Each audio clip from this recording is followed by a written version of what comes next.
اعوذ باللہ السمیع العلیم من الشیطان اللعین الرجیم بسم اللہ الرحمن الرحیم الحمد للہ رب العالمین والصلاة والسلام علی سید الانبیاء واشرف المرسلین سیدنا و نبینا و شفیع المذنبین ابی القاسم محمد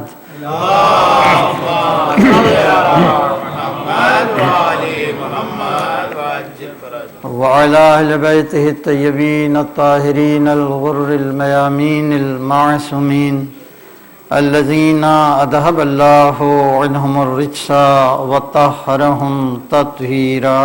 اللهم صل على محمد وآل محمد وعجل فرجهم. أما بعد فقد قال الله سبحانه وتعالى في القرآن الكريم بسم الله الرحمن الرحيم يا أيها النبي إنا أرسلناك شاهدا ومبشرا ونذيرا وداعيا إلى الله بإذنه وسراجا منيرا. صلوات. اللهم صل على محمد وآل محمد وعجل فرجهم. آپ حضرات سے گزارش ہے کہ سورہ حمد اور سورہ اخلاص کی تلاوت فرما کے اس کی تلاوت کا ثواب ان مرحوم اور مرحومہ کی روح کو ایصال فرما دے. مرحوم سید ابو الحسن نقوی ابن اسد اللہ خان نقوی اور مرحومہ مرضیہ حسن نقوی بنت تقی حسن رضوی. اللہم صلی علی محمد. اللہم صلی علی محمد. بسم اللہ.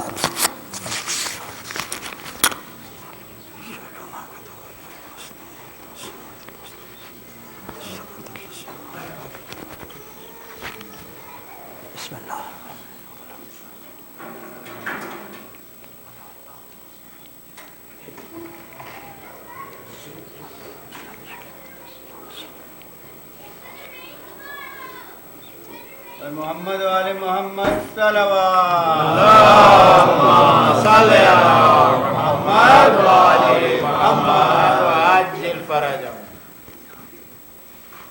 ارشاد ہو رہا ہے سورہ احزاب میں.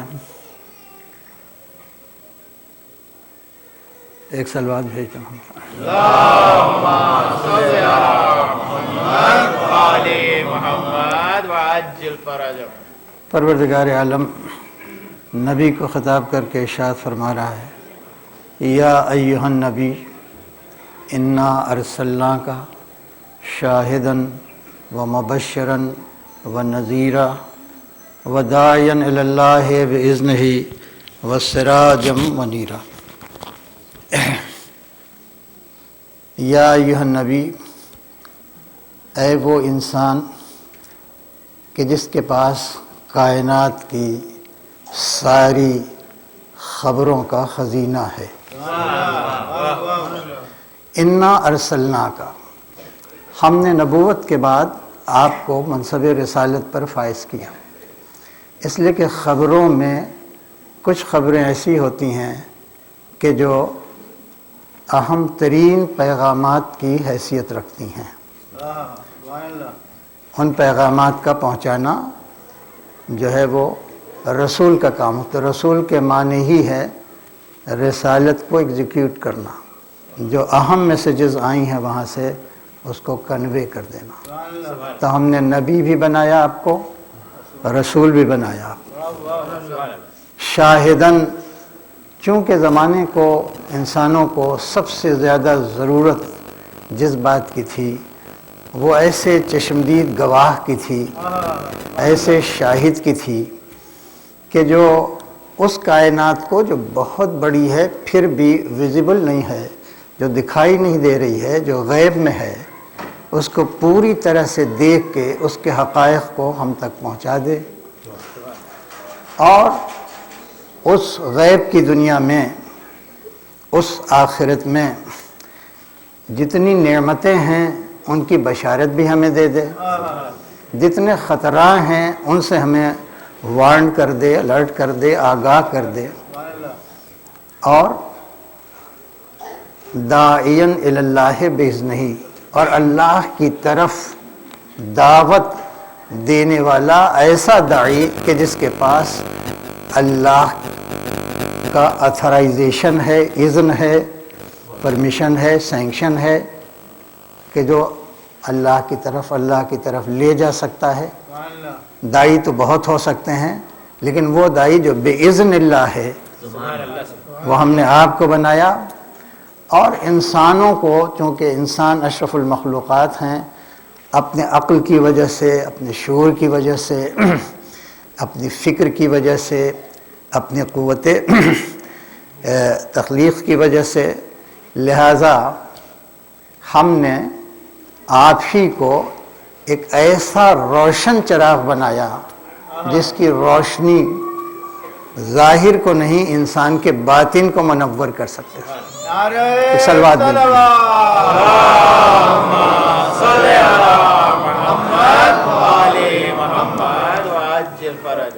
ایک انسان میں یہ 7 خصوصیتیں جمع کرنے کے معنی یہ ہیں کہ اس انسان کو اللہ نے عالمین کے لیے رحمت بنا دیا۔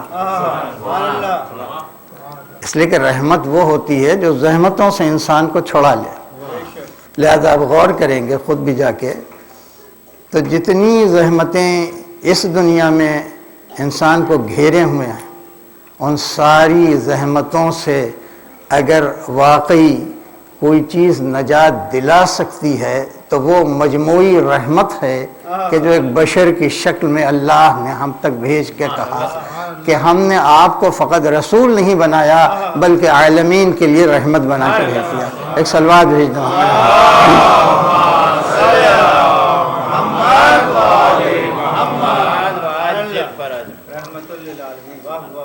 اب تھوڑی سی توجہ آپ کی جس طرف مبذول کرنی ہے وہ یہ ہے کہ اس کائنات کی کوئی ایسی چیز نہیں ہے کہ جس میں کوئی میرٹ نہ ہو، کوئی خوبی نہ ہو، کوئی خصوصیت نہ ہو، کوئی کمال نہ ہو، کوئی چیز قابل تعریف نہ ہو۔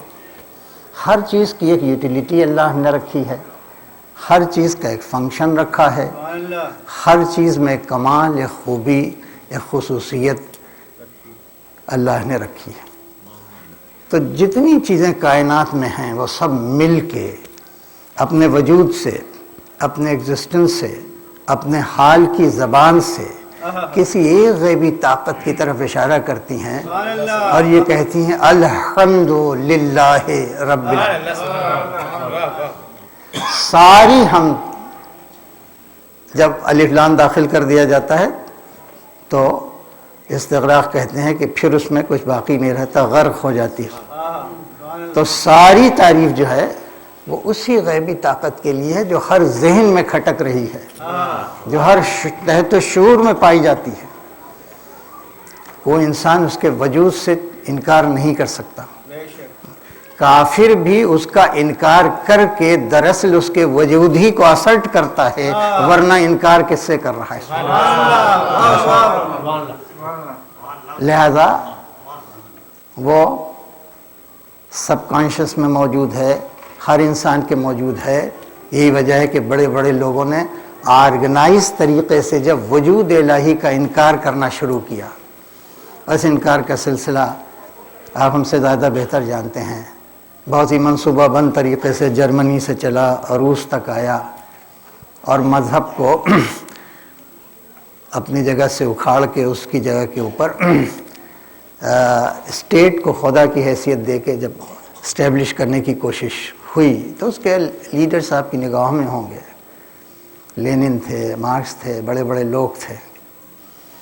لیکن تاریخ میں لکھا ہوا ہے کہ وہی لینن جس نے خدا کا منصوبہ بند آرگنائز طریقے سے انکار کیا تھا، جب اس کی بیٹی بیمار پڑی اور کوئی ڈاکٹر جو ہے علاج کرنے کے لائق نہیں رہ گیا، سب نے جواب دے دیا، تو اس نے خط کہا کہ کوئی نہ بچا سکے مگر ایک غیبی طاقت ہے جو بچا سکتی ہے۔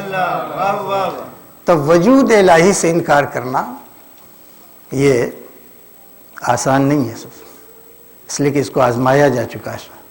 اسی لیے جب کسی بہت بڑے منکر نے مولا کائنات سے وجود الہی پر دلیل پوچھی تھی تو کہا کہ تو نے کبھی سمندر کا سفر کیا ہے؟ اس نے کہا ہاں کیا ہے۔ کہا ایسا بھی ہوا ہے کبھی تیرا جہاز جو ہے طوفانوں میں گھر گیا ہے؟ کہا ایسا بھی ہوا ہے۔ کہا ایسا بھی ہوا کہ اتنا سخت طوفان آیا کہ تجھے بچنے کی کوئی امید نہیں تھی؟ کہا ایسا بھی ہوا ہے۔ کہا کہ اس وقت تیرا دل کیا کہہ رہا تھا؟ کہا جب سب ہر طرف سے ناامید ہو گیا تو میرے دل نے آواز دی کوئی بچائے یا نہ بچائے مگر ایک طاقت ہے جو اب بھی بچا سکتی ہے، نعرہ صلوات، کہ وہی طاقت ہے۔ صلی اللہ محمد وآل محمد وعجل فرجهم۔ تو خدا کا وجود، اور پھر اس کے بعد سب سے اہم موضوع ایمان ہے وجود الہی کے بعد وجود آخرت۔ یہ بہت جیسا کہ میں عرض کر چکا ہوں کہ اللہ نے بھی اپنے اوپر یقین کا مطالبہ نہیں کیا لیکن آخرت کے لیے یقین کا مطالبہ کیا۔ سبحان اللہ، واہ واہ واہ۔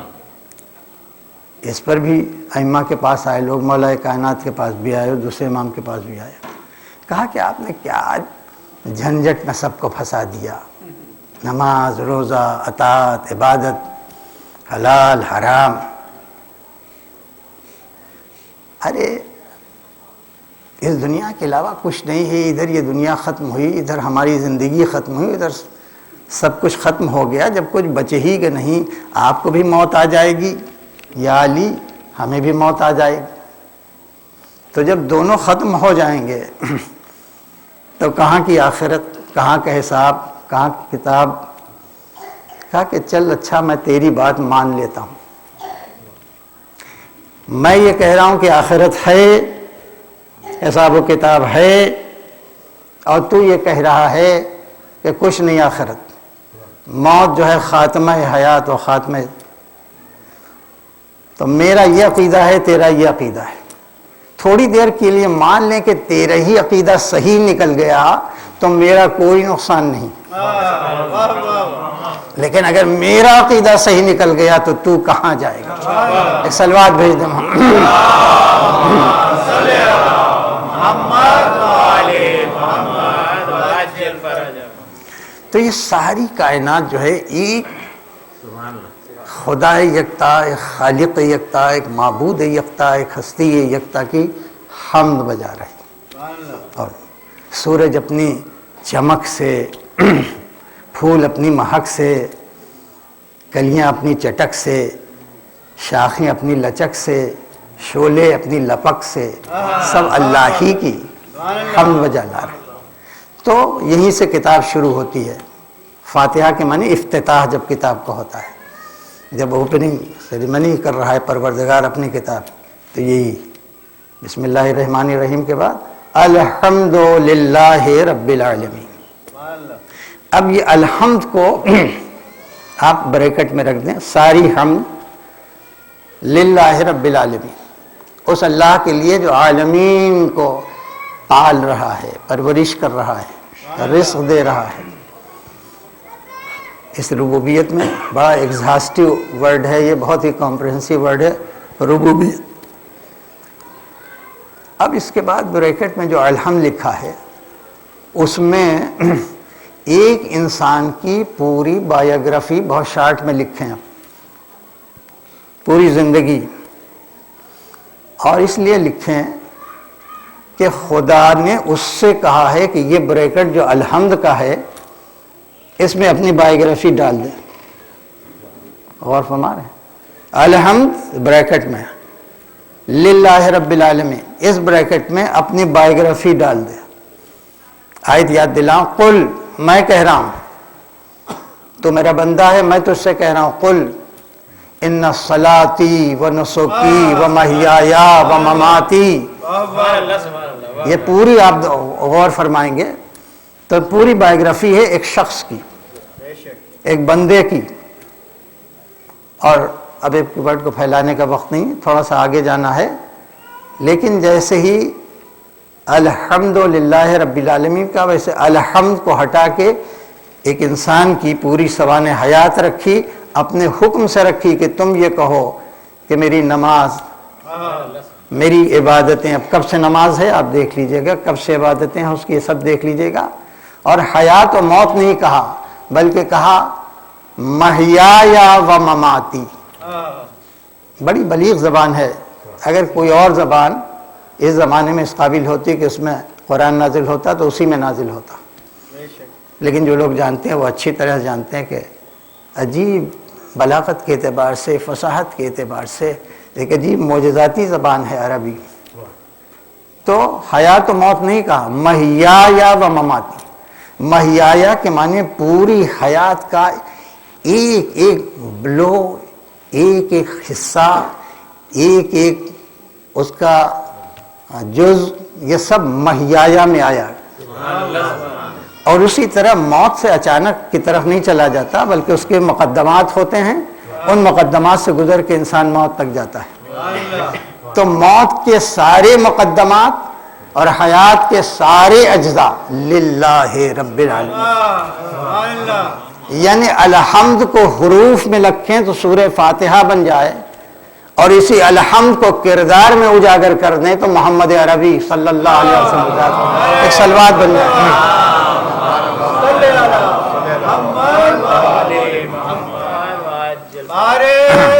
دیگر صلوات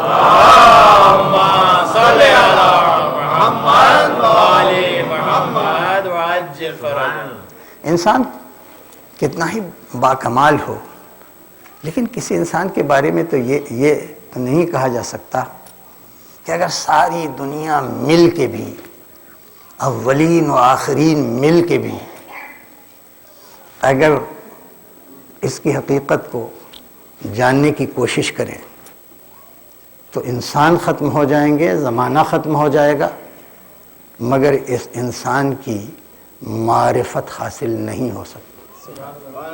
تو آپ کہیں گے تو کہنے کی بات ہے، شاعری ہے، اس کی کیا حقیقت ہے. لیکن اگر آپ تاریخ اسلام پڑھیں گے تو آپ کو معلوم ہوگا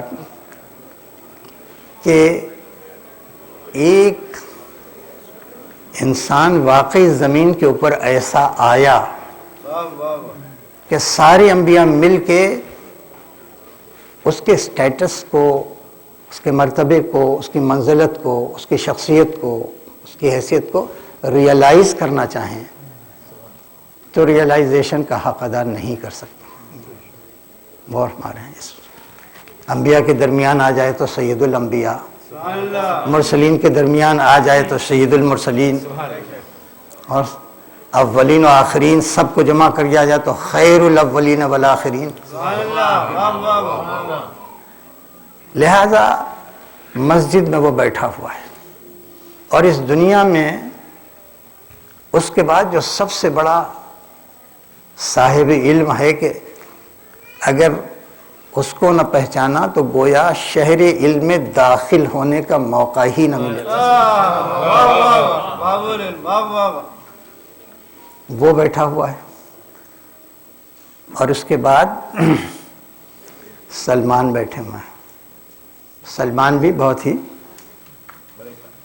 ایمان کے ایک درجے کے اوپر فائز ہیں، 10 درجے کے اوپر. یہ معمولی بات نہیں ہے، اس لیے کہ ہمارے یہاں ابھی تک ایمان تک پہنچانے والا کوئی نظام تعلیم قائل نہیں ہوا. ہم نے بڑی غفلت کی اپنے ائمہ کی طرف سے بھی، اہل بیت کی طرف سے بھی. انہوں نے پورا ماڈل اکیڈمی کا دے دیا تھا، انہوں نے پورا ماڈل سیمینری کا دے دیا تھا، کیسا اسکول قائم کرنا چاہیے، کتنے ڈپارٹمنٹس ہونے چاہیے. اس لیے کہ جس دین کے پاس سب سے اچھا نظام تعلیم اور نظام اقتصادیات، یعنی 2 سسٹم نہ ہوں، اکانومک سسٹم اور ایجوکیشنل سسٹم، اگر سب سے اچھا نہ ہو تو اس کو سب سے اچھا دین کہنے کا حق نہیں ہے. ہم نے تصاولی کی، اب ظاہر ہے یہ الگ ایک موضوع ہے اپنی جگہ کے اوپر، لیکن حقیقت یہ ہے کہ اسلام نے سب سے اچھا نظام تعلیم بھی دیا، سب سے اچھا نظام اقتصادیات بھی دیا، اور ہم نے اس کی ان ڈیپتھ انالیسس نہیں کی، اس کے اوپر کوئی سیمینار نہیں بلایا، اس کے اوپر ریسرچ کی ڈیمانڈ نہیں کی، اسکالرس کو نہیں جمع کیا۔ بہرحال کہنا میں یہ چاہ رہا ہوں کہ اس جگہ کے اوپر وہ انسان بیٹھا ہوا ہے کہ جس کو اللہ نے خود حمد کر کے محمد بنایا، اور اسی کے پاس وہ بیٹھا ہوا ہے جس کو اس اعلیٰ نے علی بنایا۔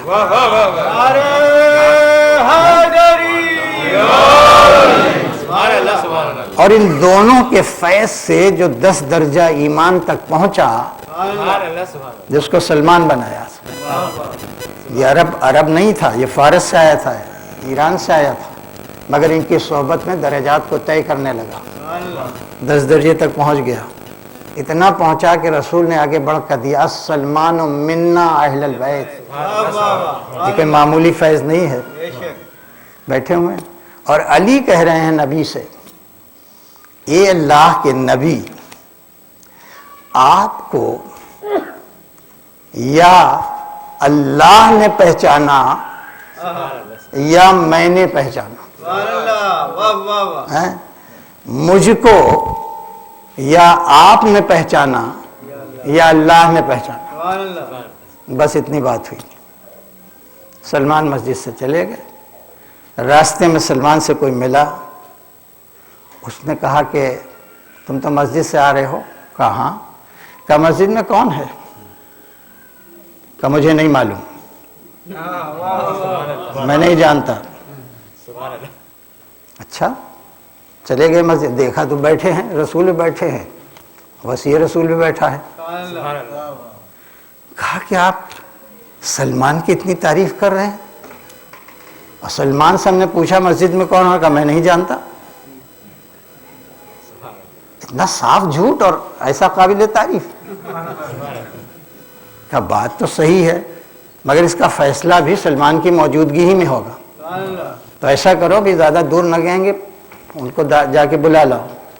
گئے اور سلمان کو بلا لا، اور جب آگے مسجد میں سلمان تو رسول اللہ نے کہا تم نے آج ایسی بات کی، انہوں نے تم سے پوچھا تھا کہ مسجد میں کون ہے، تم نے کہہ دیا ہم نہیں جانتے۔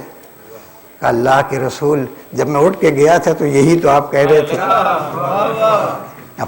یا مجھ کو خدا جانتا ہے یا علی جانتے ہیں، تو میں تو جاننے والوں میں نہیں تھا، لہذا میں نے کہہ دیا میں نہیں جانتا۔ ایک سلوات بھیجو ہم۔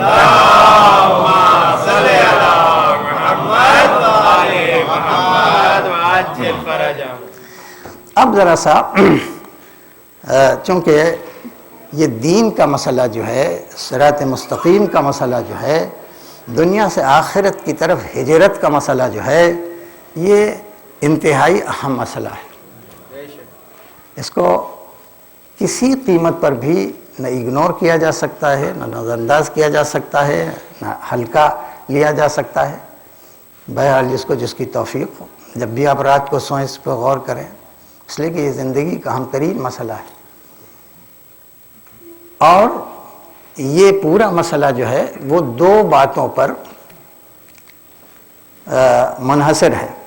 اس کا انحصار جو ہے 2 باتوں پر۔ ایک تو جہاں سے بھی آپ کے پاس علم آیا ہو، فرش مجلس سے آیا ہو، فرینڈز کی سوسائٹی سے آیا ہو، لائبریری سے آیا ہو، یونیورسٹی سے آیا ہو، جو بھی آپ کے ریسورسز ہوں، جو فنڈ آف نالج آپ کچھ نہ کچھ دیتے ہوں، ان سب کو جمع کرنے کے بعد آپ 2 باتوں پہ کنسنٹریٹ کریں۔ اس میں ایک بات ہے توحید پروردگار، وجود الہی پر سب کا ایمان ہے، لیکن وہ ہے کیسا، اس کی یکتائی کی حقیقت کیا ہے؟ ایک تو یہ توحید، اور دوسرے توحید جو ہے اس وحدہ لا شریک کی ذات کی سرخی ہے۔ اس کا کیپشن کہیے، ہیڈنگ کہیے، سرخی کہیے، تو اس کی ذات کی سرخی ہے توحید، اور اس کے افعال کی سرخی ہے عدل۔ اس کو نوٹ کر لیں سادے سادے، کہ اس کی ذات، اس کی ایسنس کی جو ہیڈنگ ہے وہ ہے توحید، اور اس کے اعمال و افعال کی جو سرخی ہے وہ ہے عدل۔ اب انہی دونوں کا کمبینیشن ہے دین، صراط مستقیم، عروۃ الوثقیٰ، راہ حق، جو بھی آپ کہیں، انہی دونوں کو اچھی طرح سمجھ لیں۔ توحید کیا ہے؟ علی بن ابی طالب نہج البلاغہ میں پہلا خطبہ، اسی کو اچھی طرح سے پڑھ لیں تو آپ کو توحید سمجھ میں آ جائے گی۔ اور اس کے بعد عدل کو اگر دیکھنا ہے تو اس کے بعد دیکھیے کہ جو کچھ بھی ہے وہ سب عدلی عدل ہے۔ توحید اور عدل کے بعد نبوت اور رسالت کا وجود بھی تقاضائے عدل کا نتیجہ ہے کہ وہ بندوں کو پیدا کر کے ڈارک میں، اندھیرے میں نہیں رکھنا چاہتا تھا، وہ باخبر رکھنا چاہتا تھا، وہ پورے سفرنامے کی اطلاع دینا چاہتا تھا، اسی لیے اس نے انبیاء کو پیدا کیا، مرسلین کو پیدا کیا۔ تو نبوت و رسالت بھی اس کے عدل کی شاخ ہے۔ اگر یہ رسالت کسی point of time per terminate ہونے جا رہی تھی تو اب دو ہی راستے تھے، یا ہمیشہ کے لیے یہ چیپٹر رسالت و نبوت کا کلوز کر دیتا اور اس کے بعد جو جنریشن پیدا ہوتی وہ سب بلا رسول، بلا نبی کے، بلا اطلاع کے، بلا قائد کے، بلا رہبر کے رہ جاتی۔ اب تقاضۂ عدل یہ ہوا کہ نہیں، اگر سلسلہ رسالت کو روکا ہے تو ہدایت کو نہ روکنا، اور معصوم ہدایت کا سلسلہ قیامت کی سرحد سے ملا دینا۔ اسی عصمت کے تسلسل کے منصب کو امامت کہا جاتا ہے۔ ایک سلوات بھیج دینا۔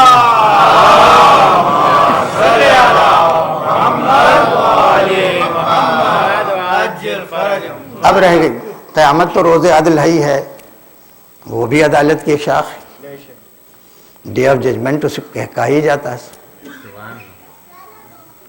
اب ایک بڑی مصیبت جو خاص طور سے اسلام میں پیدا ہو گئی ہے وہ ہے شرک اور توحید۔ اسے بہت اچھی طرح سمجھ لینا ہے کہ شرک کیا ہے، اس لیے کہ شرک واقعاً فقط ظلم نہیں ہے، ظلم عظیم ہے، قرآن میں لکھا ان الشرک لظلم عظیم۔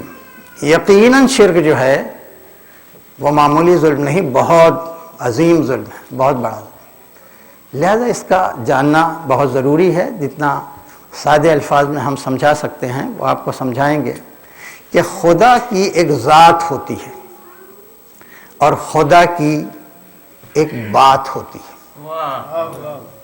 خدا کی ذات عبادت کے لیے ہوتی ہے اور خدا کی بات اطاعت کے لیے ہوتی ہے۔ نہ ہم عبادت الہی سے بچ سکتے ہیں، نہ ہم اطاعت الہی سے بچ سکتے ہیں۔ غور مارے، عبادت میں صاف اعلان ہے کہ کسی غیر اللہ کو عبادت میں شریک نہیں کیا جا سکتا۔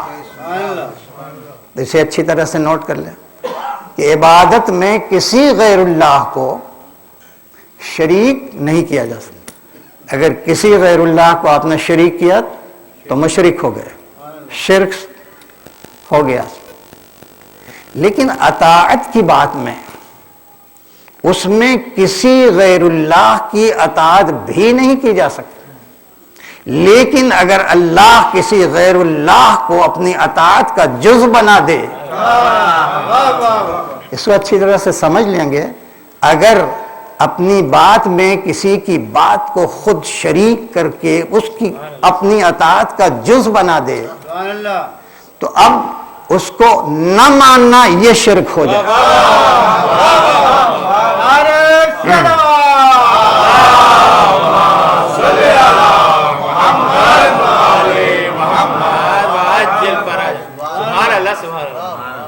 اسی لیے دو ٹرمینالوجی استعمال ہوئی ہیں قرآن مجید میں، ٹیکنیکل ٹرمز۔ ایک ہے غیر اللہ کا ٹرم، اللہ کا غیر، اللہ کے علاوہ، اور ایک ہے من دون اللہ۔ من دون اللہ اس کا ترجمہ بھی اللہ کے علاوہ کہا جا سکتا ہے، لیکن دونوں میں ایک بہت ہی امپورٹنٹ شیڈ آف ڈیفرنس ہے، اس کو سمجھ لینا چاہیے۔ غیر اللہ کے معنی اللہ کی ذات کے علاوہ، غیر اللہ، لیکن من دون اللہ کے معنی کسی کو اللہ نے کہا ہو یا کسی کو شریک کیا ہو اپنے حکم سے، اگر کسی کو شریک کیا ہو تو اللہ ہی نے شریک کیا ہے. اب جس کو شریک کیا اس کو ہٹا کے کسی اور کو شریک کر دینا، یہ من دون اللہ. جس کا سب سے جسے کہتے ہیں کہ نمایاں، جس کی سب سے نمایاں مثال جو ہے وہ اللہ نے پہلے ہی دن دے دی، اور اسی واسطے اس کو کئی جگہ دہرایا اور بذرا سے اشارہ کر کے نکل جانا ہے. ایک شخص میں کہ پروردگار عالم سے عبادت کے ذریعے اس نے بہت سی توانائیاں حاصل کیں، بہت سی انرجیز حاصل کیں، بہت سا علم حاصل کیا، لیکن جب وہ ترقی کرتے کرتے فرشتوں کی صفوں میں داخل ہو گیا اور ایک نمایاں اپنا اسٹیٹس پیدا کر لیا، پروردگار تو سب جانتا ہی ہے کسی حقیقت کیا ہے، کسی کا باطن کیسا ہے، کسی کی اصلیت کیسی ہے. ابھی کوئی بشر نہیں ہے، اس کا وجود ہے، اس کی قوم کا وجود ہے، لیکن ابھی بشر نام کی کوئی چیز نہیں. ایک دن اناؤنسمنٹ ہو گیا کہ انی خالق بشرا من طین، میں ایک بشر، ایک نئی مخلوق بنانے جا رہا ہوں مٹی سے، تین سے. اور اس اعلان کے بعد پھر اس کے بعد وہ رہا بھی، اور سارا منظر نگاہوں کے سامنے تھا. اسی زمین سے مٹیاں جاتی تھیں مختلف علاقے کی، وہ خمیر ہوتی رہی وہ مٹی. پھر اس کے بعد کسی بہت معصوم ہاتھوں نے آ کے اس مٹی کا ایک ہیولہ بنایا. اس سے زیادہ بہتر سیمیٹری اس مٹی سے بنے ہوئے جسم میں نہیں ہو سکتی تھی، لیکن فقط ایک سیمیٹریکل باڈی تھا وہ مٹی کا بنا ہوا. اب ایک دوسری آواز آئی کہ اسی سیمیٹریکل باڈی میں اذا نفخت فیہ من روحی، جب اپنی روح کا ایک حصہ ہم پھونک دیں یا ڈال دیں، فقعوا لہ ساجدین، تم سب کے سب سجدے میں گر پڑنا. یہ کون کہہ رہا ہے؟ یہ کون کہہ رہا ہے؟ یہ خدا کہہ رہا ہے، اس کا حکم ہے جس کی اطاعت واجب ہے. اس کا حکم ہے، اس کی اطاعت واجب ہے، اس کی بات ہے، اس بات کی اطاعت واجب ہے ذات میں. البتہ کسی غیر کی عبادت جو ہے وہ شرک ہے، لیکن بعد میں جس کو وہ جز بنا دے اپنی اطاعت کا، اس کی اطاعت واجب ہے.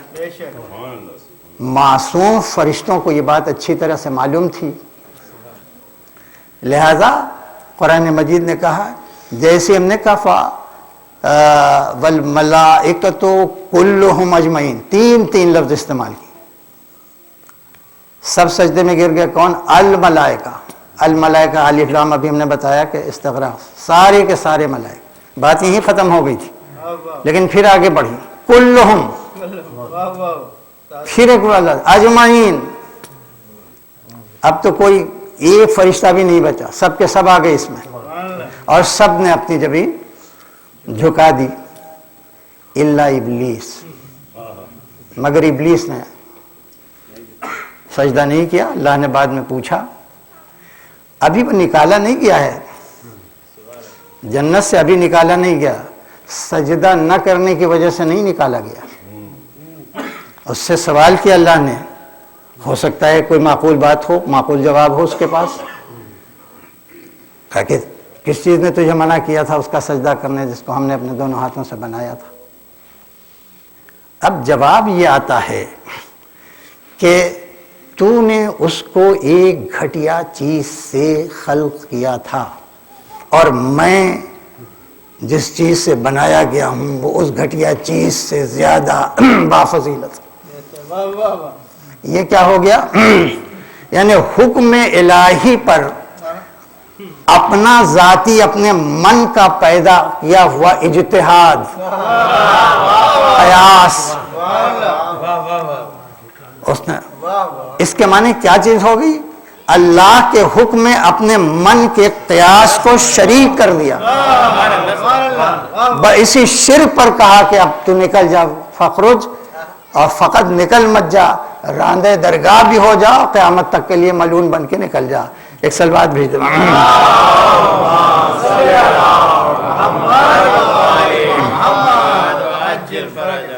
تو یہیں سے یہ سبق نوٹ کر لینا چاہیے کہ اگر اللہ کسی کو اپنی اطاعت کا جز بنا دے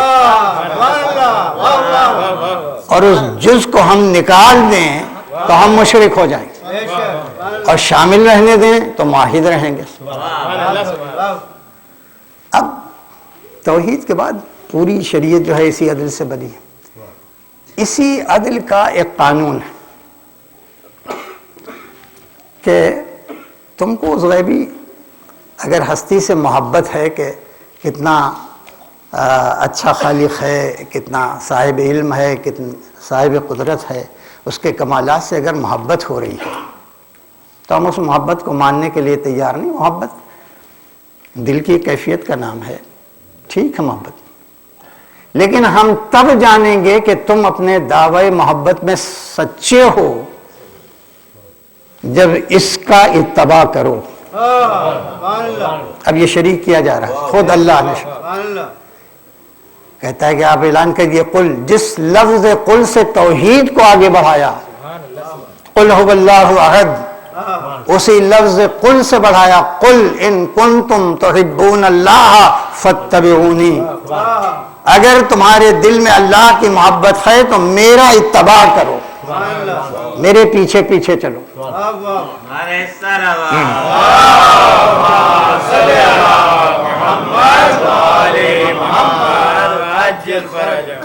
یہاں تک بات سمجھ میں آئی؟ اب تھوڑا سا یہی لفظ اتباع کہہ دیا، میرا اتباع کرو۔ اب ہم کیا جانے کیسے اتباع کیا جاتا ہے، پیروی کیسے کی جاتی ہے۔ سن تو لیا حکم کہ پیروی کریں، پیروی کے معنی، پے کے معنی فارسی میں پیر، روی کے معنی چلنا، پیچھے پیچھے چلنا۔ اب ہم کیا جانے کہ کیسے پیچھے چلا جائے، لہذا رسول پر واجب ہے کہ وہ اتباع کر کے دکھائے۔ اب آپ سچ بتائیے، کوئی آدمی اپنا اتباع کر سکتا ہے؟ خود اپنا ہی اتباع کیسے کر سکتا ہے؟ تو اس کے معنی پھر ایک انسان کو شریک کرنے کی ضرورت ہوئی کہ جو رسول کا معصوم اتباع کر کے اور ایک نمونہ سامنے رکھ دے، یوں اتباع کرو۔ اب اس کو اگر نکال دے اگر ہم اطاعت سے، پھر مشرک ہو گئے۔ یہ تو رسول کی بات ہے۔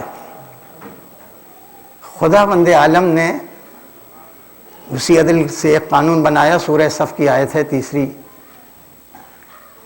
یا ایھا الذین آمنو، اے وہ لوگ جو ایمان لے آئے ہو، جو مومن ہو گئے ہو، ان لوگوں سے خطاب ہے، یا ایھا الذین آمنو لما تقولوا ما لا تفعلون، تم دوسروں کو وہ حکم کیوں دیتے ہو جس پر خود تمہارا عمل نہیں ہے۔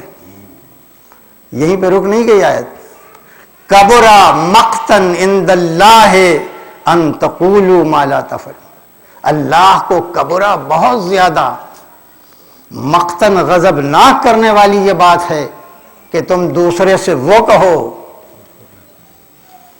جس پر خود تمہارا عمل نہ ہو۔ اللہ کو وہ غضب ہے۔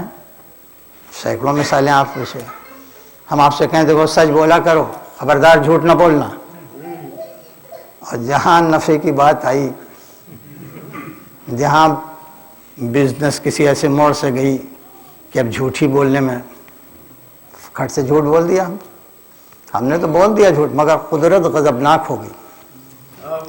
یہ انسان پبلکلی آ کے کہتا ہے کہ سچ بولا کرو، اور پرائیویٹلی خوب جھوٹ بولتا ہے۔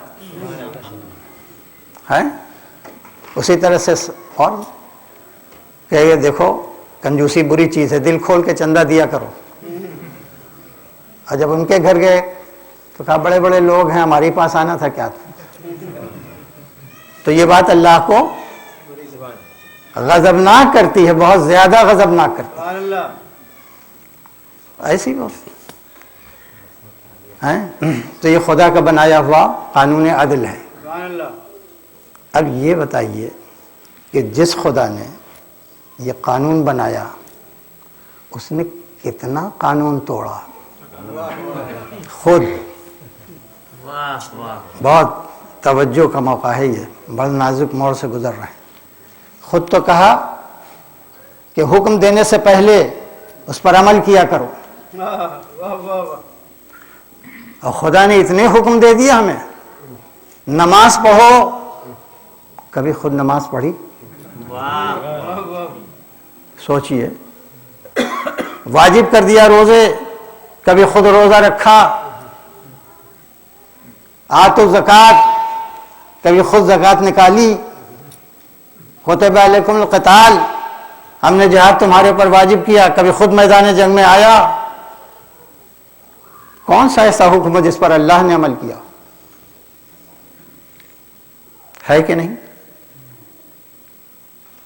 اب ذرا سا غور سے اسے سمجھ لیں کہ اگر اللہ حکم سے پہلے عمل کرنے لگے تو اس کی توحید رخصت ہو جائے۔ بے شک سبحان اللہ غور میں بے شک نماز کا حکم دینے سے پہلے کہیں اسی نے مصلی بچھا لیا توحید ختم تو ایک سمت کا پابند ہو گیا، واہ واہ وقت کا پابند ہو گیا، بے شک لباس کا پابند ہو گیا، جسم کا پابند ہو گیا، ایک معبود کا پابند ہو گیا، واہ واہ ہیں؟ تو توحید رہی؟ نہیں رہے واہ واہ اگر وہ روزہ رکھنے لگے تو اپنے کو بھوکا ثابت کرے، جہاں کھانے کی احتیاج ثابت ہو گئی توحید، واہ واہ اس کی بے نیازی کے خلاف ہے روزہ رکھنا۔ وہ زکوٰۃ دے، زکوٰۃ کے معنی کماؤ، جو بچ جائے اس سے مستحقین کا حق دے دو۔ اب وہ کمانے نکلے پھر اس کے بعد بچائے، اپنی ضرورت پر خرچ کرے تو توحید برباد ہو جائے، توحید رخصت ہو جائے۔ وہ میدان جہاد میں آ جائے تو توحید رخصت ہو جائے، وہ مسلح پہ آ جائے تو توحید رخصت ہو جائے، وہ روزہ رکھے تو توحید رخصت ہو جائے، وہ زکوٰۃ نکالے تو توحید رخصت ہو جائے۔ اور بھی بہت سے ماں باپ کے لیے اتنا سخت حکم دے دیا اس نے کہ ہماری عبادت کے بعد بلا فصل ماں باپ کے ساتھ حسن احسان کرو۔ کبھی اس نے بھی ماں باپ کے ساتھ احسان کیا؟ ہاں؟ اگر وہ کرنے لگے تو ماں باپ ثابت ہو جائیں، خدا نہ رہ جائے، توحید رخصت ہو جائے۔ اس نے پڑوسیوں کے لیے حکم دیا، اگر وہ بھی ایک گھر لے تبھی تو پڑوس ہوگا اس کا، توحید رخصت۔ جتنے حکم ہیں آپ سب ایک ایک کر کے غور کریں، حکم ضرور دیا ہے اللہ نے، لیکن عمل کسی ایک حکم پر نہیں۔ کیوں؟ اس لیے کہ اگر عمل کرنے لگے توحید رخصت ہو جائے، سبحان اللہ واہ واہ لیکن عمل نہ کرے تو عدل رخصت ہو جائے۔ واہ واہ عدل کے خلاف ہے، دوسروں سے کہہ رہے ہو، خود عمل نہیں۔ تو جو چیز اللہ کو غضبناک کرتی ہے اس پر تو خود اللہ عمل کر رہا ہے، یعنی عمل کرے، پھر بار بار دہرا رہا ہوں تاکہ دل میں بیٹھ جائے، اگر اپنے دیے ہوئے احکام پر عمل کرے تو توحید رخصت ہو جائے، اور نہ کرے تو عدل رخصت ہو جائے۔ اس کانفلکٹ کو اچھی طرح سے سمجھ لیجئے اور پوچھیے اپنے آپ سے کہ پھر اس کا ریزولوشن کیا ہے، اس کانفلکٹ کو کیسے ریزالو کیا جائے۔ اس لیے کہ بڑی ویلیوز جن کے کمبینیشن کا نام دین ہے وہ انوالو ہو گئی، توحید انوالو ہے اس میں، عدل انوالو ہے اس میں۔ اگر کوئی ریزولوشن نہ ملا تو پورا دین برباد ہو جائے۔ آپ سوچتے رہیے گا، اس کا کوئی ریزولوشن نہیں، اس کی کوئی تحلیل نہیں، حل نہیں اس کا، سوائے ایک حل کے کہ وہ انسانوں کے درمیان کچھ اتنے ایسے بندے پیدا کرے کہ جن کے عمل کو بلا خوف اپنا عمل کہہ سکے، جن کے قول کو بلا خوف اپنا قول کہہ سکے، اس کے علاوہ کوئی حل نہیں ہے، اس کا کوئی ریزولوشن نہیں ہے. آپ جتنا سوچتے چلے جائیے، کچھ ایسے بندے پیدا کرے کہ وہ عمل میں اتنا اللہ کی مشیت سے ہم آہنگ ہوں کہ پروردگار ان کے جسم کو بھی اپنی طرف منسوب کر کے، یہ انسان کا ہاتھ نہیں، یہ مشیت کا ہاتھ، یہ انسان کی آنکھیں نہیں، یہ مشیت کی آنکھیں. اور جب ایسے بندے پیدا کر لے تو وہ مصلی پہ ایسی نماز پڑھیں کہ جن نماز کا کوئی بدل نہیں، ایسا روزہ رکھیں کہ جس پر خود سورہ کو نازل ہونا پڑے، ایسا جہاد کریں کہ مچل کے آیت اترے.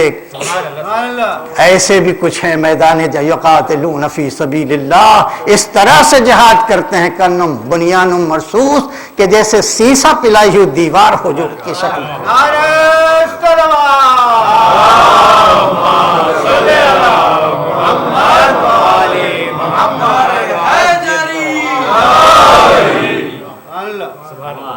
اب اتنی بات اگر ہم سمجھا سکتے ہوں اپنے ٹوٹے پھوٹے الفاظ میں، اور آپ کچھ سمجھ چکے ہوں، تو مجھے بلا خوف کہنے کی اجازت دیجئے کہ جن بندوں کو انہوں نے اپنے اور تمام انسانوں کے درمیان اپنی مشیت کا قائم مقام بنا دیا، اگر ان بندوں کو ہم اطاعت میں شریک نہ کریں گے تو مشرک ہو جائیں گے. ان کو نکال دیں گے تو مشرک ہو جائیں گے، ان کو شامل کریں گے تو اللہ کی طرف سے توحید کی سند مل جائے گی. ایک صلوات بھیجے محمد.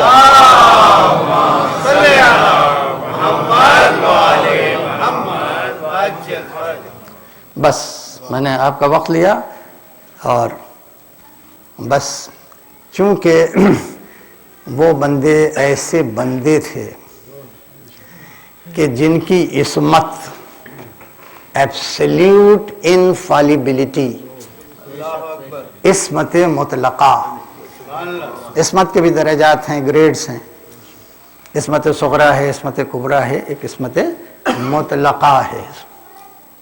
اسی لیے بس آخر کلام میں پروردگار نے ایک سورے کے دو نام رکھے. اس کا نام سورہ توحید بھی رکھا، اور اس کا نام سورہ اخلاص. اخلاص شرک کی ضد ہے نا، اخلاص کی ضد ہے شرک، شرک کی ضد ہے اخلاص، تو اس کا نام اخلاص بھی رکھا. اب یہاں پہ آپ سب کو یاد ہے قل هو اللہ احد اللہ الصمد، یہ دو باتیں تو اپنے لیے کی، توحید کے لیے کی. باقی جتنی بات ہے اس میں سب تولید کے لیے. توحید بس دو، هو اللہ احد توحید، الصمد جو اس کی روح ہے، توحید کی جان، یہی صمدیت ہے، جس کے لیے ہمارے آپ کے پانچویں امام نے کہا تھا کہ اگر یہ دو لفظ ہمیں وقت مل جائے اور اس پھیلا دے ہم اس کی تشریح کو، تو ہو سکتا ہے کہ زمانہ فرصت نہ دے، اس کا دامن تنگ ہو جائے، لیکن ہمارے بیان کا دامن تنگ نہیں ہوگا، اس کی توحید کا.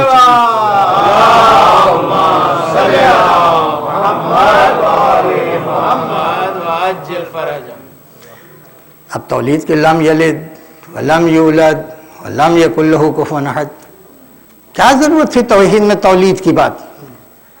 ارے دو بات کافی ہو گئی تھی. قل هو اللہ احد، جو تمہارے دلوں میں غیبی ہستی ہے، تمہارے سب کانشنس میں، کہ تم جانتے ہے کوئی جو اس کائنات کا بنانے والا ہے، وہ ہوا الاحد، وہ یکتائے مطلق ہے، ایبسلیوٹلی ون ہے. اس کی وننس کو کسی احتیاج سے کبھی پلیوٹ نہ کر دینا. وہ کسی کا اپنے وجود کے لیے کسی موجود کا محتاج نہیں ہے، ہے نا، ہر طرح سے وہ ایک ہے، اس کی کوئی مثال نہیں، اس جیسی کوئی ذات نہیں، کوئی دوسرا خدا. هو اللہ احد. اب یہ لم یلد، وہ کسی کا باپ نہیں ہے، ولم یولد، وہ کسی کا بیٹا نہیں ہے، ولم یکن لہ کفوا احد، وہ کسی کا ہمسر، کسی کا میچ نہیں ہے. یہ کہیں ایک فیملی کا تذکرہ کیوں کر دیا اس نے؟ اس کا توحید سے کیا تعلق ہے؟ وہ کسی کا باپ نہیں ہے، وہ کسی کا بیٹا نہیں ہے، وہ کسی کا ہمسر نہیں ہے، کسی کا شوہر نہیں ہے، اس کا کوئی سا شریک حیات نہیں ہے اس سے۔ لیکن بڑی بڑی ہستیاں جو اس نے پیدا کی تھیں، محمد جیسی ہستی، علی جیسی ہستی، حسنین جیسی ہستیاں،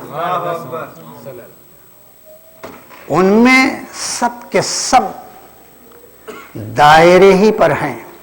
یہ یاد رکھیے، جب کسی پوائنٹ سے کوئی سرکل کھینچا جاتا ہے، کوئی دائرہ کھینچا جاتا ہے، تو دائرے کا موجد ہوتا ہے وہ نقطہ جس پر پرکار رکھا جاتا ہے، وہ ہوتا ہے سینٹرل اہمیت کا مالک۔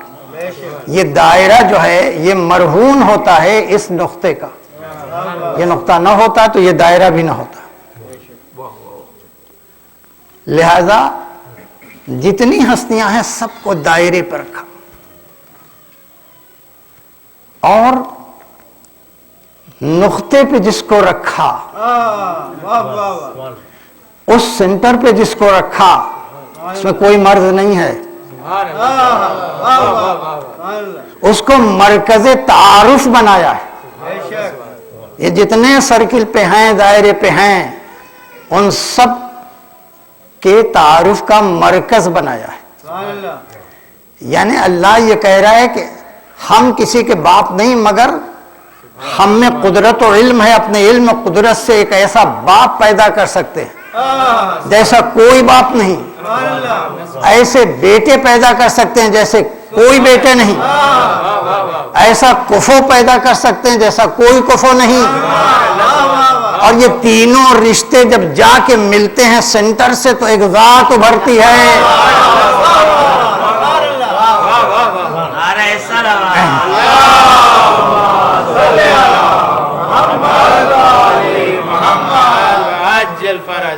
جس باپ کا تذکرہ ہے وہ اسی کا باپ ہے، جن بیٹوں کا تذکرہ ہے اسی کی ماں ہے، یہ جس کفو کا تذکرہ ہے اسی کی زوجہ ہے۔ اس کا نام اخلاص اسی لیے پڑا کہ اگر اس خاتون مرکزی کی معرفت تمہیں حاصل ہو جائے تو یہ کسی خاتون کی معرفت نہیں ہے، یہ ہماری توحید کا حق اخلاص ہے جو تمہیں حاصل ہو۔ ایک سلوات بھیج دینا۔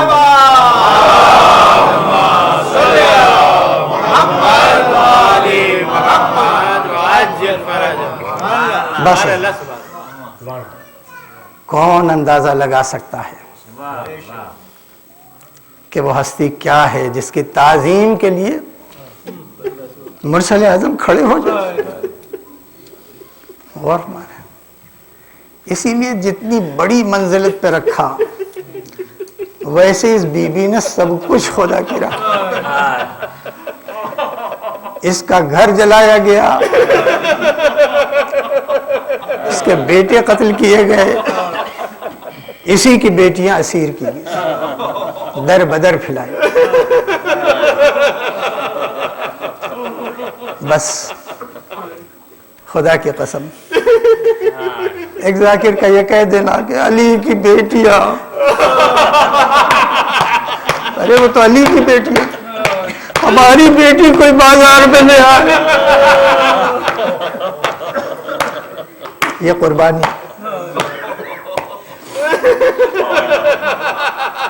بڑا سخت عزیزو، بس مجھے ایک بات کہہ کے آپ کی زحمت ختم ہے کہ ہر اعتبار سے دین کو بالکل کرش کر دیا گیا تھا، اس کے ریوائیول یا اس کے ریسریکشن کا کوئی امکان نہیں تھا، اس لیے کہ جن گھر میں سب جمع تھے وہ گھر جلا دیا گیا، مرنے کے بعد لاشوں پہ گھوڑے دوڑ،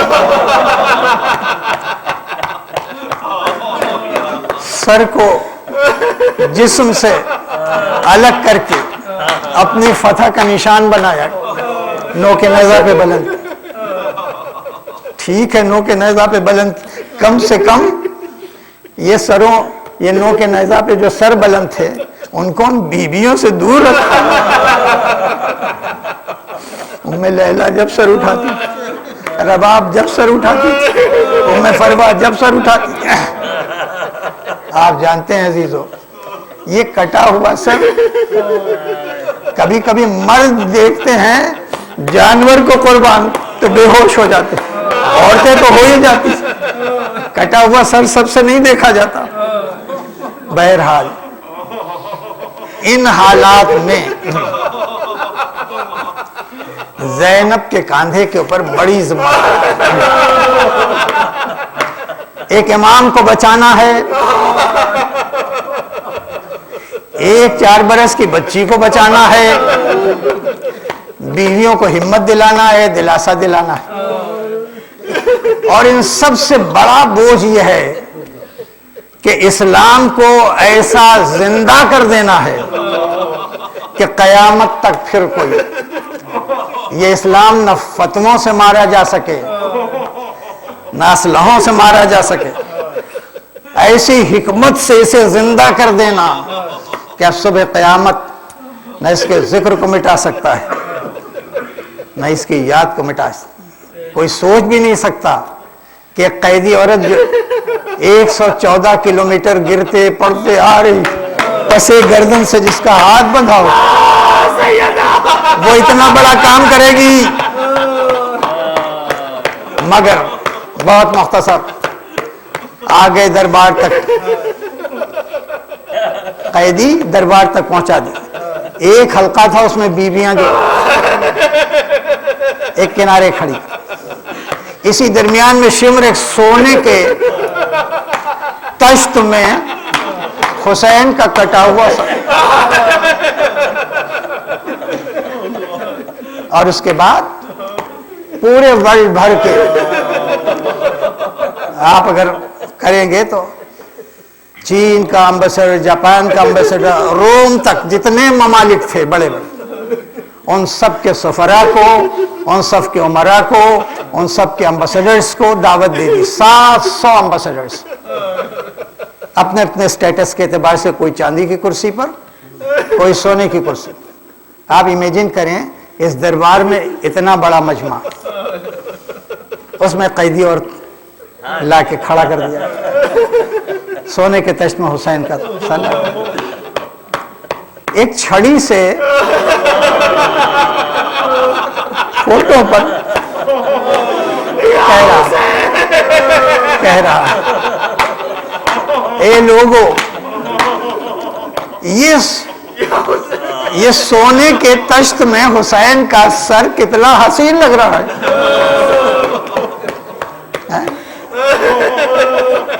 جو خون رگوں سے بہ رہا ہے اس کی سرخی کتنی حسین لگ رہی ہے. اور چھڑی پھیرتا چلا. اسی دربار میں زید ابن ارقم بیٹھے، بہت بوڑھا صحابی، وہ کھڑا ہو گیا. اس لیے جب حق پہ آدمی بولتا ہے نا تو پھر اس کی ہمت کا جواب نہیں. کھڑے ہو کے ہٹا لے اس چھڑی کو، ہٹا لے یزید، میں نے اپنی آنکھوں سے دیکھا ہے ان لبوں کا بوسہ رسول نے کہا کہ تم بہت بوڑھے نہ ہوتے تو یہی قتل کر دیتے ہم. سپاہیوں سے اشارہ کیا، اس کا دماغ خراب ہو گیا، یہ جانتا نہیں کہ دربار کا آداب کیا ہے، اسے باہر نکالو. یہ منظر دیکھ رہی ہیں سیدانیاں کیا ہو رہا ہے. اس کے بعد امبیسڈرز کی طرف متوجہ ہوتا ہے، کہتا ہے ہمیں یقین ہے کہ آپ سب لوگ دل میں یہ سوچ رہے ہوں گے کتنی بڑی گناہ تھی، کیا جرم تھا ان کا کہ ہم نے ان کے مردوں کو اس طرح سے قتل کیا، اس طرح سے روندا، اس طرح سے گھوڑے دوڑا، اس طرح سر الگ کیا. ایسا تو کبھی اس سے پہلے اسلام میں نہیں ہوا تھا. کتنا بڑا جرم کیا تھا. آپ یہ سوچ رہے ہیں تو ہم آپ کو جواب دے دیں، آپ جا کے اپنے ملکوں میں بتا دیجئے گا کہ یزید نے جو کیا بالکل جسٹیفائیڈ تھا، حق بجانب تھا. اب سب متوجہ ہو گئے، سارے سفراء اس کی طرف، اور کہا کہ دیکھو مسلمانوں کی کتاب میں یہ لکھا ہوا ہے، خوب غور سے سن لو. یہ سورہ کو نوٹ کر لو، آیت کو نوٹ کر لو، اس میں لکھا ہوا اللہم مالک الملک، اے پالنے والے ملک تو بس تیرا ہے، تو مالک ہے ملک کا، تو تی الملک من تشاء و تنزع الملک ممن، جسے چاہے تو ملک دے دے اور جس سے چاہے ملک چھین لے۔ تو اب اتنا بتاؤ کہ اللہ نے ملک کس کو دیا؟ اللہ نے ملک کس کو دیا؟ کیا اس میں بھی کوئی گواہ کی ضرورت ہے؟ اپنی آنکھوں سے دیکھ رہے یہ محل کس کا ہے، یہ تخت کس کا ہے، یہ تاج کس کا ہے، یہ کمر میں سونے کے پٹکے جو باندھے ہیں وہ غلام کس کے ہیں، یہ کنیزیں کس کی ہیں، یہ دارالسنت اور کیپٹل شام کس کا ہے، یہ سیرین آرمی کس کی ہے، یہ رومن آرمی کس کی ہے، یہ خزانہ، یہ ٹریجری کس کی ہے، یہ بادشاہی کی تو ہوتی ہے۔ تو تمہیں یقین ہے نا کہ اللہ نے ہمیں ملک دیا؟ سب خاموش ہے۔ خاموشی افرمیشن ہوتی ہے کہ ہاں ٹھیک تو ہے، ملک تو دیا اللہ۔ کہا یہ بھی سن لو کہ اللہ نے حسین کو ملک نہیں دیا، مجھے دیا اور حسین کو ملک نہیں دیا۔ کہاں ہے محل حسین کا، کہاں ہے تخت حسین کا، کہاں ہے تاج حسین کا، کہاں ہے آرمی حسین کی؟ لوگ بالکل کنونس ہو گئے۔ بات ایسی تھی کہ ظاہراً ملک کس کو دیا۔ اب اتنا بتا دو جسے اللہ نے ملک دیا اسے حق ہے کہ نہیں کہ اس سے بیعت لے جس کو اللہ نے ملک نہیں دیا؟ اس کا بھی کوئی جواب نہیں، خاموش ہیں سب۔ یہ بڑا سینسٹیو موڑ ہے تاریخ کا، تاریخ کربلا، خاموش ہیں سب۔ بس یہیں تک یزید کا مکالمہ پہنچا تھا کہ اسیروں کے حلقے سے بلند قامت بی بی کھڑی،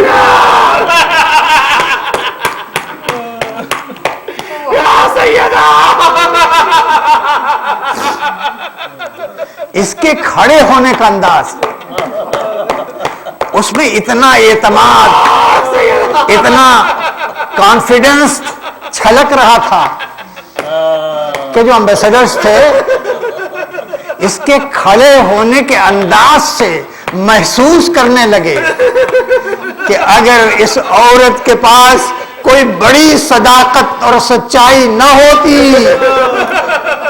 تو یہ اس اعتبار سے، اس اعتماد سے، اس کانفیڈنس سے نہیں کھڑی ہو سکتی۔ بس سب منتظر ہو گئے دیکھیں کہتی کیا ہے یہ۔ بس ایک بار یہیں پہ لکھا ہے کہ شاید علی خیبر میں اس کانفیڈنس کے ساتھ نہیں اٹھ کھڑے ہوئے جیسا علی کی بیٹی دربار شام میں کھڑی، اور کھڑے ہونے کے بعد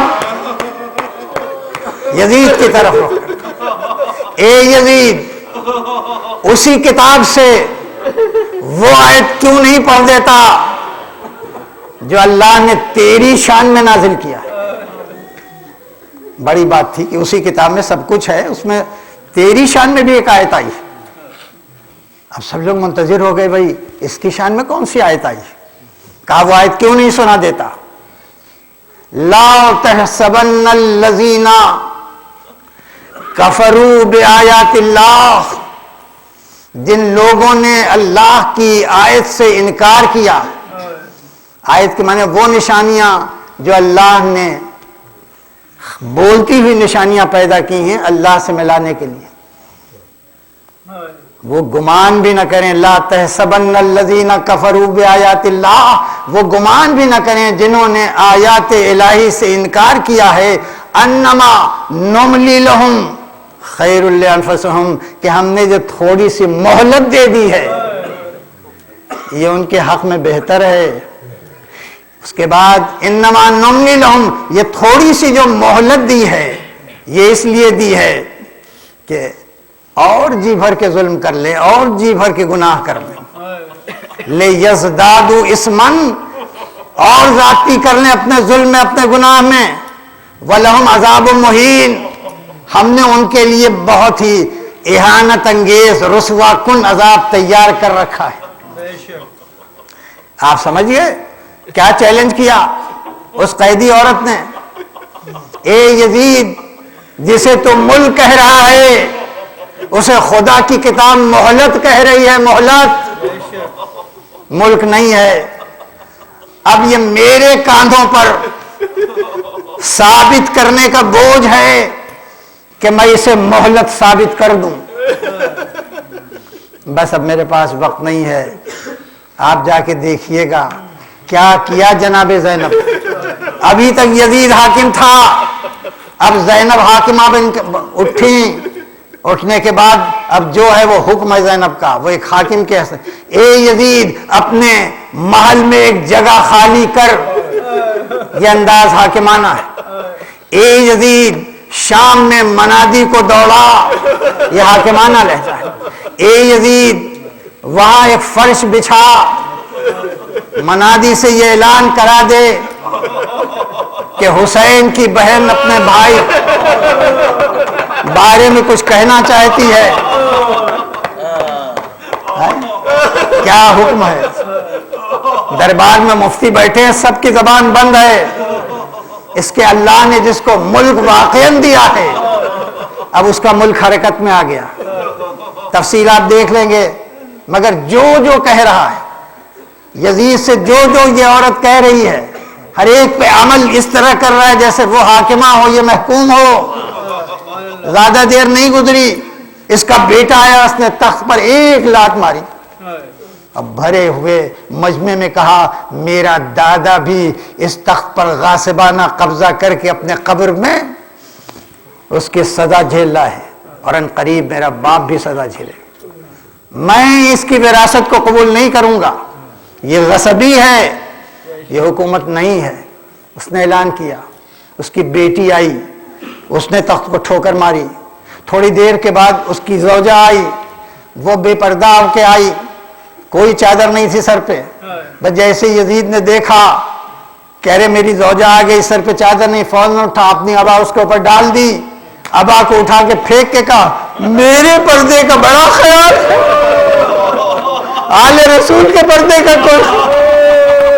اے عزیزو، پورا دربار آل رسول، آل رسول، آل رسول، یہ پورے شام میں آل رسول کی آواز گونجنے لگی۔ پھر حاکمان، اے یزید شہداء کے سر بھیج دے۔ اب بھیجنے پہ مجھے جانتا ہے کہ لوگ دیکھیں گے تو بغاوت پیدا ہو، لیکن اب حاکمہ زینب ہے، ملک زینب کا ہے، محکوم یزید ہو گیا، مملوک یزید ہو گیا۔ وہاں سے سر آئے، عزیزو جب سر آ رہے تھے میں نہیں بیان کر سکتا، 6 دن مجلس ہوئی، اتنا گریا ہوا کہ چھت سے آوازیں ٹکرائی۔ فرق ہے دنیا کے تمام ذاکرین میں اور زینب میں۔ ہم نے واقعی کربلا دیکھ کے نہیں پڑا، زینب نے سر کٹتا ہوا دیکھا۔ کیا اثر تھا زینب؟ پورا محل ہل رہا تھا، چھتوں سے ٹکرا رہی تھی آواز۔ سر آئے تو ایک ایک سر کو اٹھا کر، اے بیویو یہ جوان کا سر دیکھنا چاہو گی؟ اس کی ماں کون ہے؟ کبھی ام لیلہ کو، کبھی ام فروا کو۔ اب پورے محل پر شام کے سوگواروں کا قبضہ ہو چکا ہے۔ یزید حسین اور حسینیوں کی آواز سے ڈرنے لگا ہے۔ غور فرمائیں، ایک چھوٹی سی بچی کی آواز گریا یزید کو دہلا کے رکھ دیتی ہے۔ اور بس آخر کلام میں کہ جو سر آ رہے تھے اس میں آخر میں جناب عباس کا سر آیا۔ اب سر اس شان سے آیا کہ جب دروازے پہ تھا تو آنکھیں کھلی تھی، جب اندر آیا تو آنکھیں بند ہو گئیں، بس جیسے ہی بند ہوئی ویسے ہی زینب، اے بھیا اب آنکھیں بند کرنے کی کوئی ضرورت نہیں ہے، اے بھیا چادریں مل گئی ہے، اب ہمارا سربرہنا نہیں ہے، اے بھیا ہم نے سب کر لیا، فقط سید سجاد کو ان کے باپ کا پرسہ نہیں دیا۔ یہ کہہ کے سید سجاد کو بٹھایا، اے بیٹا اپنی پھوپھی سے اپنے باپ کا پرسہ۔ سيعلم الذين ظلموا أي منقلب ينقلبون الہی بحق الزہراء و ابیہا و بعلہا بارلا محمد و آل محمد کا واسطہ ہم سب کو اعمال صالحہ کی توفیق عطا فرما، جو بیمار ہیں ان کو شفاء کامل و عاجل، جو حج و زیارات کے مشتاق ہیں مشرف فرما، پالنے والے ہم سب کی عزاداری کو شرف قبول عطا فرما، ہماری گناہوں کو بخش دے، ہمارے امام کے ظہور میں تعجیل فرما، ہمیں ان کے اعوان و انصار میں شامل۔ آپ ایک بار اور زحمت کر کے سورہ حمد و سورہ اخلاص کی تلاوت فرما کے مرحوم سید ابو الحسن نقوی ابن اسد اللہ خان نقوی اور مرحومہ مرضیہ حسن نقوی بنت تقی حسین رضوی ان کی ارواح کو ایصال فرما۔ اللہم صلی اللہ علیہ وسلم۔ الحمدللہ ایاک نعبد و ایاک نستعین انت علیہ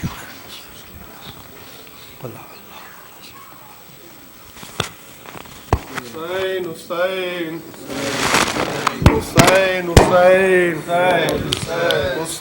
حسین حسین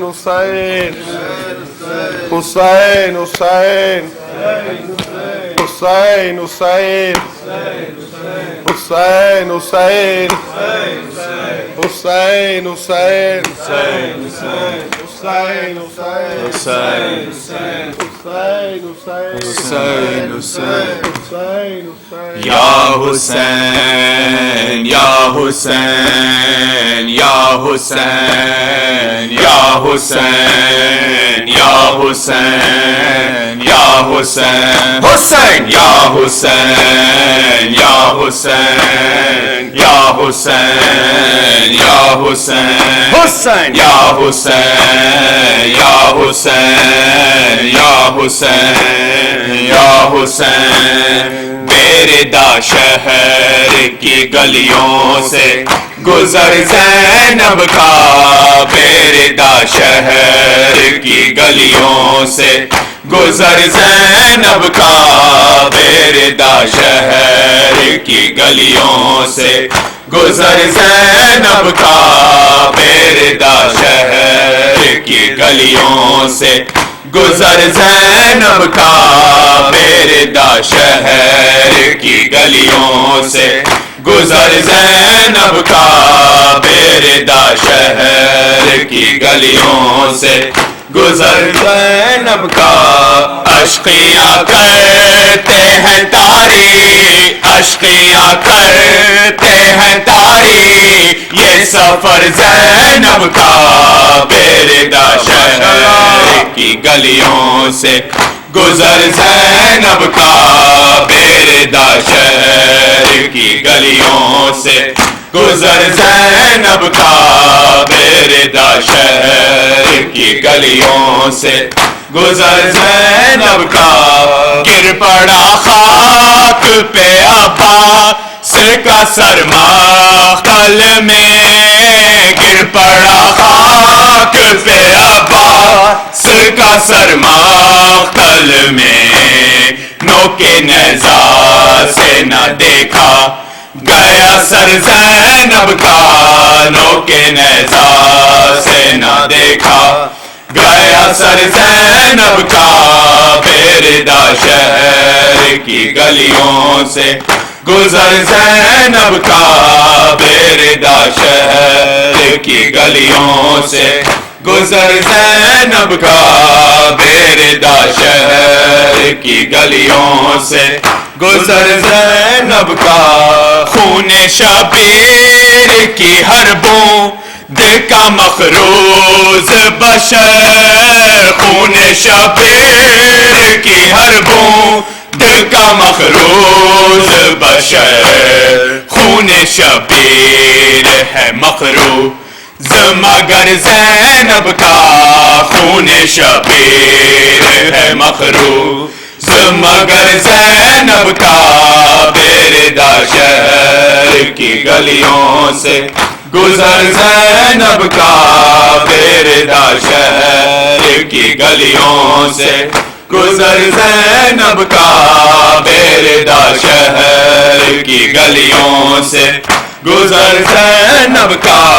لاش اکبر پہ حسین ابن یہ علی کہتے تھے لاش اکبر پہ حسین ابن علی کہتے تھے کس نے چھلنی کیا برچی سے جگر زینب کا کس نے چھلنی کیا برچی سے جگر زینب کا بیرڈا شہر کی گلیوں سے گزر زینب کا بیرڈا شہر کی گلیوں سے گزر زینب کا بیرڈا شہر کی گلیوں سے گزر زینب کا یہ الگ بات ہے محفوظ رہا دین رسول یہ الگ بات ہے محفوظ رہا دین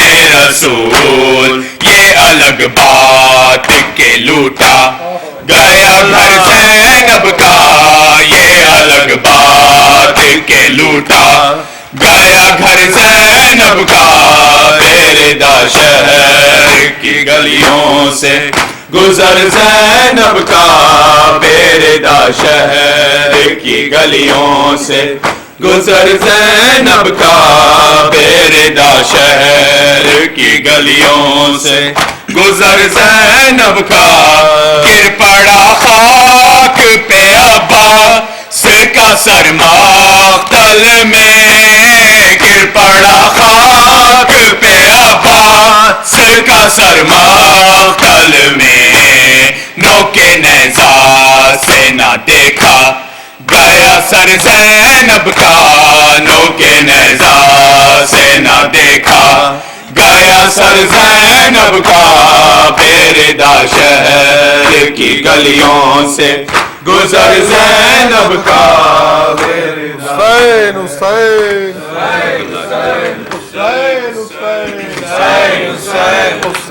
حسین حسین حسین حسین حسین حسین ہو سلام اس پر کہ جو قیدی بھی ہے بیمار بھی ہو سلام اس پر کہ جو قیدی بھی ہے بیمار بھی ہو سلام اس پر کہ جو قیدی بھی ہے بیمار بھی پاؤں میں ہے آبلے اور آبلوں میں خار بھی ہو سلام اس پر کہ جو قیدی بھی ہے بیمار بھی ہو سلام اس پر کہ جو قیدی بھی ہے بیمار بھی آنکھ میں آنسو اور زخم جگر میں ہونٹوں پردا کا نوحہ کرب بلا سے ہے شام تلک وہ کانٹوں پہ سفر کرتا تھا بیردا سیدانیہ اس پر ستم بازار بھی ہو سلام اس پر کہ جو قیدی بھی ہے بیمار بھی ہو سلام اس پر کہ جو قیدی بھی ہے بیمار بھی پاؤں میں ہے آبلے اور آبلوں میں خار بھی ہو سلام اس پر کہ جو قیدی بھی ہے بیمار بھی ہو سلام اس پر کہ جو قیدی بھی ہے بیمار بھی دیکھنے والی آنکھوں نے دیکھا اس راہ میں یہ بھی منظر ایک مسافر پابند سفر ہے خود اپنی لاش اٹھا کر یہ ماں میں وقت ہے اور قافلہ سالار بھی ہو سلام اس پر کے جو قیدی بھی ہے بیمار بھی ہو سلام اس پر کے جو قیدی بھی ہے بیمار بھی پاؤں میں ہے آبلے اور آبلوں میں خار بھی ہو سلام اس پر کے جو قیدی بھی ہے بیمار بھی ہو سلام اس پر کے جو قیدی بھی ہے بیمار بھی خون رگوں کا یا غیرت ہاشم کہتی ہے جو کالے سر کو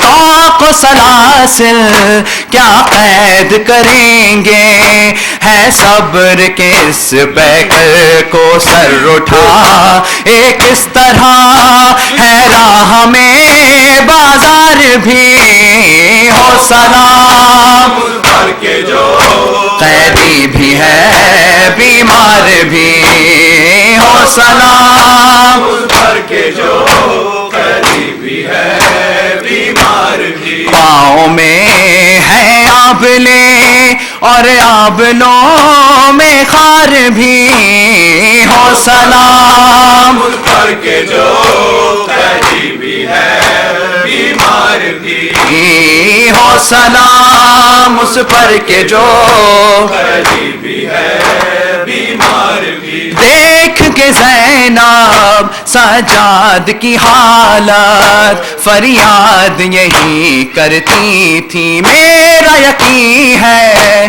ایمان ہے میرا اے شام کے بے کس قیدی روئیں گے تجھ پر صدا مسند بھی اور دستار بھی ہو سلام اس پر کے جو قیدی بھی ہے بیمار بھی ہو سلام اس پر کے جو قیدی بھی ہے بیمار بھی پاؤں میں ہے آبلے اور آبلوں میں خار بھی ہو سلام اس پر کے جو قیدی بھی ہے بیمار بھی ہو سلام اس پر کے جو قیدی بھی ہے بیمار بھی نوح گناہ ہے عرفان اور مظہر تاریخ و مقاتل سب ہی آل پیمبر اور شام کی گلیاں شبیر کا بیٹا قیدی کیوں نہ ہو محو فغا کرتاس بھی اشیار بھی ہو سلام اس پر کے جو قیدی بھی ہے بیمار بھی ہو سلام اس پر کے جو قیدی بھی ہے بیمار بھی حسین حسین حسین حسین حسین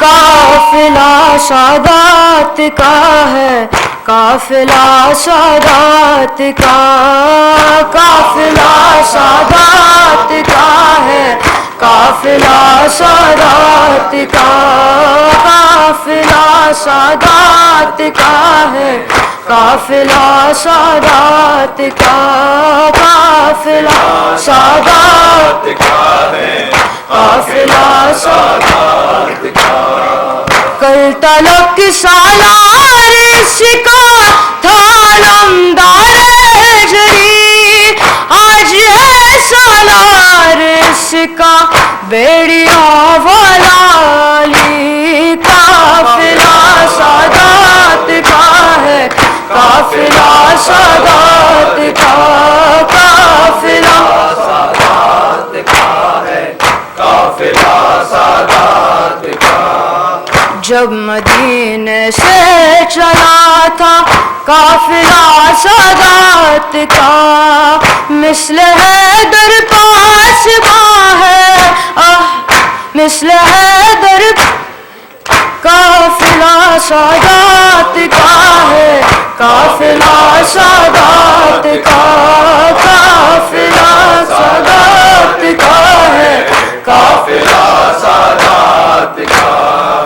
جب مدینے سے چلا تھا قافلہ سادات کا، مثل حیدر پاس واسطہ سادات کا، کیسی غربت ایک دن میں بیویوں پر آ گئی، ایک عابد ناتباہ ہے آسرا سادات کا، قافلہ سادات کا ہے، قافلہ سادات کا، قافلہ سادات کا ہے، قافلہ سادات کا۔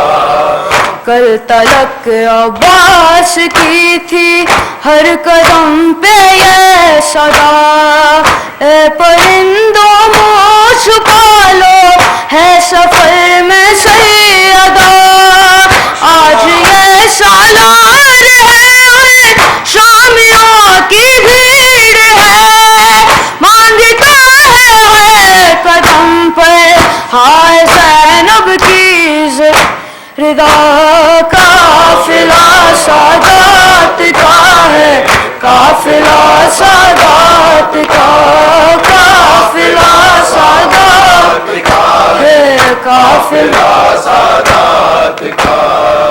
قافلہ ایک وہ تو محمل میں تھی سب سے دانیاں، قافلہ ایک یہ پیدل چل رہی ہے بیبیاں، قافلہ سالار کی غربت کا عالم دیکھ کر بے نکلتی جا رہی ہے ہر قدم پر بیڑیاں، قافلہ سادات کا ہے، قافلہ سادات کا، قافلہ سادات کا ہے، قافلہ سادات کا۔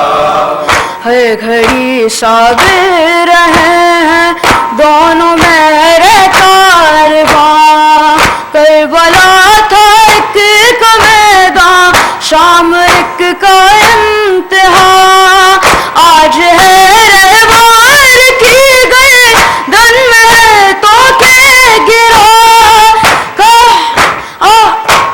قافلہ سادات کا ہے، قافلہ سادات کا، قافلہ سادات کا ہے، قافلہ سادات کا۔ حسین حسین حسین حسین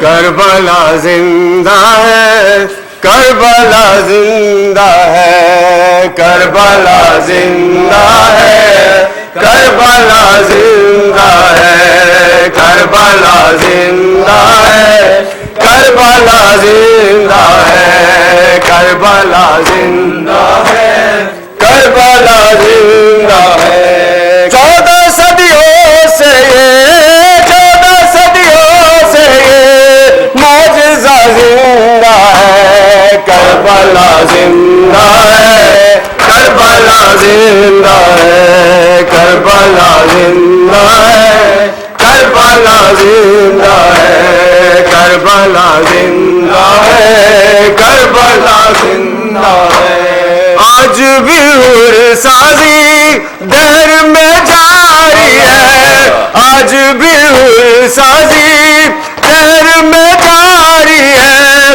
ظلم کے چہرے پر خوف یوداری ہے، حریت کا بھی سلسلہ زندہ ہے، کربلا زندہ ہے، کربلا زندہ ہے، کربلا زندہ ہے، کربلا زندہ ہے۔ لہجہ سرور میں زندگی بولی تھی، لہجہ سرور میں زندگی بولی تھی،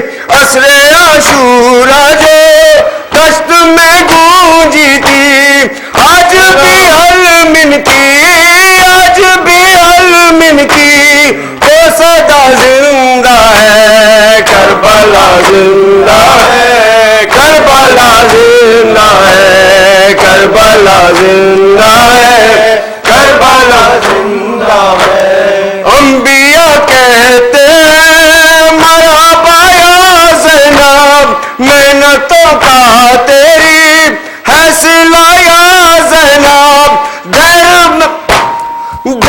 میں انبیاء کہتے ہیں مرحبا یا زینب، محنتوں کا تیری ہے صلہ یا زینب، دیر میں سرور کی، دیر میں سرور کی جو آزا زندہ ہے، کربلا زندہ ہے، کربلا زندہ ہے، کربلا زندہ ہے، کربلا زندہ ہے، کربلا زندہ ہے، کربلا زندہ ہے، کربلا زندہ ہے، کربلا زندہ ہے، کربلا زندہ ہے۔ اللہم صلی اللہ